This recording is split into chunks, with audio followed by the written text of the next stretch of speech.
Hello guys good morning. आज देख्न सक्नुहुन्छ काठमाडौँमा पनि कुहिरो लागेको अवस्था छ। अहिले चाहिँ अलिकति कम भइसकेको छ, तर पनि अलि अघि चाहिँ एकदमै धेरै मात्रामा कुहिरो लागेको थियो। यसले गर्दा हाम्रो रोड दुर्घटना धेरै मात्रामा हुने गर्छ। त्यसकारण म के भन्न चाहन्छु भने सायद यात्रा गर्दै नगर्नुहोला। गर्नै परे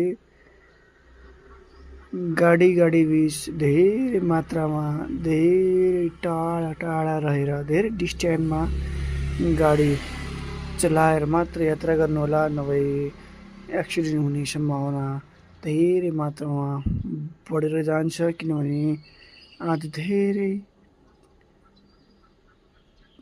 धेरै घनघोर धेरै बाक्लो कुहिरो लागिरहेको छ। कुहिरो भुस्सो भन्छन् होइन, कता कतै, र यसलाई इङ्ग्लिसमा फग पनि भन्छन् है। तपाईँहरू यसको ध्यान गरेर मात्र यात्रा गर्नुहोला, होइन भने बिहानतिर यात्रा नगर्दै राम्रो। धन्यवाद।